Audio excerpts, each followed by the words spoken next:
পাগল মনরে দম পুরাইলে বুঝবি কে আপন। ঠিক কিনা ধরে আরে চক্ষুটা বন্ধ করে দেখেন না আপন কি টাকা আপন নাকি আমল আপন? চক্ষু বন্ধ করলেন চোখটা বন্ধ করে দেখো তোমার আপনকে। কবি তো তাই বলছেন, পাগল মন রে দম পুরাইলে বুঝবি কে আপন। এই যে বাড়ি গাড়ি জমিদারি সবই তোমার থাকবে পরি। বলতে হবে, বলেন বাড়ি গাড়ি জমিদারি সবই তোমার থাকবে পরি।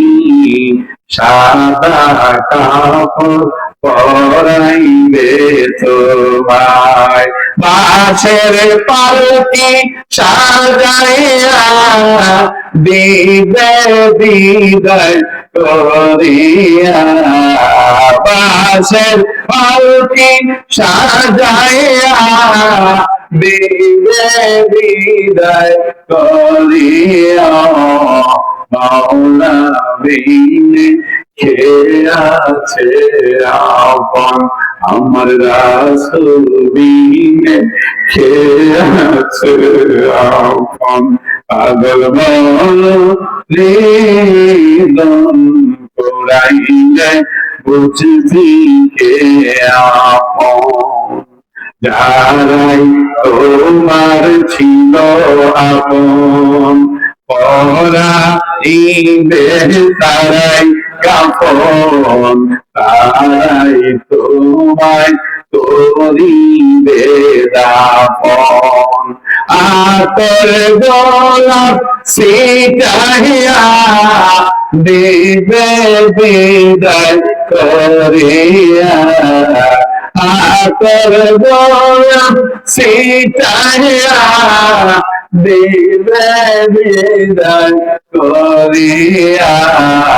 মাওলা বিনে কে আছে আপন, পাগল মন রে দম পুরাইলে বুঝবি কে আপন।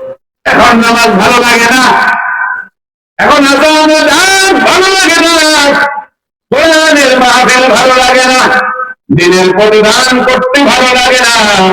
দুনিয়ার প্রাচুর্যতার কারণে 10টা বিল্ডিং করার পরেও ঠান্ডা হয় না, আরো 3টা কথা হয় না, ঠিক কিনা?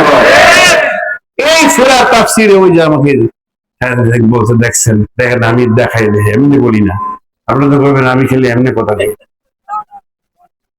বিশ্বাস হয় না? এই দেখেন রাসূল বলছেন কিয়ামতের ময়দানে আল্লাহ পাক রব্বুল আলামিন যদি বান্দাকে একটা স্বর্ণের পাহাড় দেয়, হ্যাঁ হ্যাঁ করবো যে আল্লাহ আরেকটা দেন, কি আল্লাহ করবো তাকে আসলে আয়াত একটাই আছে, সামনে যেতাম না, কথা বুঝলেন? একটা স্বর্ণের পাহাড় যদি এই মুহূর্তে বসে করার কোন ভাইকে আল্লাহ দান করে দেয়, সেই করবো আল্লাহ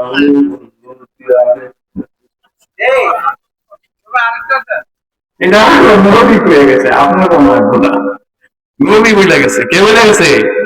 নবীজি বলে গেছে। নবীজি বলতে দেখেন এত সাপ বিধবে না, সে বলবে যে আল্লাহ আরেকটা দেন, আরেকটা দেন, আরেকটা দেন, আরেকটা দেন, আরেকটা দেন, কিন্তু শেষ ঠিকানা কি? শেষ ঠিকানা কি? সম্পদ। এর কারণে আল্লাহকে ভুলে গেলেন, ঘরে পর্দা নাই, সন্তান নামাজ পড়ে না, সন্তান নেশাখোর, সন্তানের মোবাইলে আসক্ত হয়ে গেছে, সন্তান মদে আসক্ত হয়ে গেছে, সন্তান জুয়ায় আসক্ত হয়ে গেছে, নারী বেপর্দা হয়েছে, কিন্তু শেষ হিসাবটা কি মিলাই দেখছেন? মৃত্যু যেদিন হয়ে যাবে, কাপড়ের কাপড়টা কিনবে 1000 থেকে 1200 টাকা দিয়া, কথা কই না ঠিক কিনা? তাহলে 1 নম্বর বাজেট 1200 কত? আরে হ্যাঁ টিয়া থাকলেছে না, ওই যেটা 15 রকম দিয়ে দিই, কথা বল না ঠিক কিনা? আচ্ছা রয়ে যদি ধনী হয় তাহলে হ্যাঁ না 3,000 টাকা লাগাইলো। 2 নম্বর হিসাব হলো বাস নিজের ঝাড়ে থাকলে তো হইল, না হয় একটা কিনে আনলে 200-300 টাকা দিয়া। আবার ফাইনাল 3 নম্বর হলো একটা গোলাপ জল কিনবে, মোটামুটি ওই বাজারে যেটা আছে অত কেউ ভালো লাগবে না, কথা বলছি কিনা। এই গোলাপ জলটা কিনবে, তারপরে ওই বাজারের কম দামের অল্প 30-40 টাকা দামের একটা আতরাইনা ছিঁড়ে দিও, কথা বলছি কিনা। এরপরে একটু সুরমা লাগাই দে, এরপরে 40 টাকা দামের একটা সাবান আইনা দে। এবার হিসাব করে দেখা গেল কোটি কোটি টাকার মালিক, মৃত্যুর সময়ে তার জন্য খরচ হইল 1 থেকে 1,500 কি 2,000 টাকা।